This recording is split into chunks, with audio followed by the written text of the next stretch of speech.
ये है परमात्मा का कि मान लीजिए परमात्मा ने आपको पुत्र दिया, इसमें खुशी मनाने की आवश्यकता नहीं है।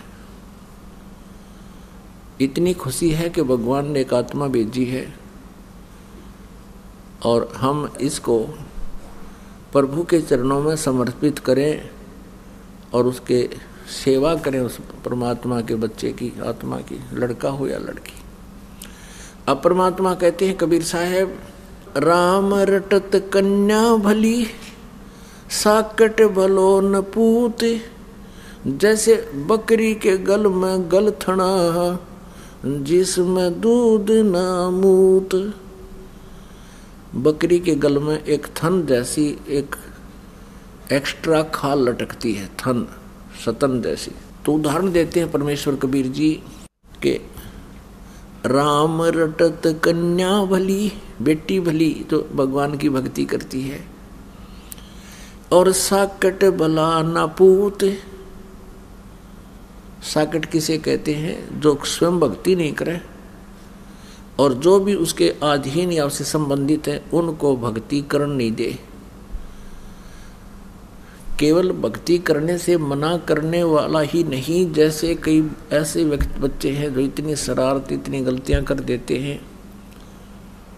कोई शराब पीता है, कोई चोरी करता है, कोई और बकवाद करता है, काम नहीं करता है, तो वो भी उसकी भक्ति में बाधक है। और जो पुत्र नाम नहीं लेता उसके ऊपर फिर कर्म के दंड आपदाएं आएंगी। अब बेटे पर आपदाएं आवेंगी, कोई दुख होगा, माता पिता पर देखा नहीं जा सकता उसका दुख, उसके दुख में दुखी होते हैं। और परमात्मा कहते हैं राम रटत कन्या बली, वह बेटी अच्छी जो भगवान की भक्ति करती है।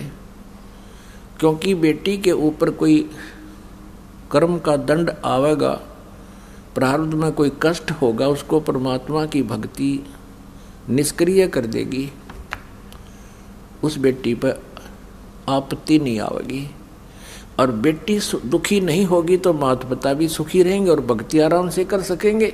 और यदि बेटी भक्ति ना करती होती, उस पर रोज की कोई न कोई कंप्लेंट आती, पति शराब पीता है, बेटी को पीटता है, या कोई और आपत्ति आएगी, बेटा मर गया, बेटी मर गई और समस्या आ गई, तो माता पिता की भक्ति में वह बाधक होती बेटी भी। तो यहाँ परमात्मा कहते हैं राम रटत कन्या भली, क्योंकि वो दुख का कारण नहीं बनेगी। और साकट भला ना पूत, बेटा वो साकट कहते हैं, इसे बेटे की जरूरत नहीं जो भक्ति ना करता। और वो लड़का जो भक्ति नहीं करता वो कैसा है आपके लिए? जैसे छेरी के गल में गलथना, जिसमें दूध न मूत, यानी किससे काम का भी कोई नहीं। तो कहने का भाव ये है पुण्यात्माओं कि वो बकरी के गल में थन आकार का खाल लटकता है, वो उसके गल में व्यर्थ का वजन है, वो यूजलेस है और दुख है उसको, क्योंकि वो एक वजन ठाए फिर रही है। तो ऐसे वो पुत्र जो साधना नहीं करता, वो माता पिता के सिर पर ऐसे बोझ समझ लो जो भक्ति करते हैं। और पुत्र भक्ति नहीं करता, बेटी भक्ति करती है तो वो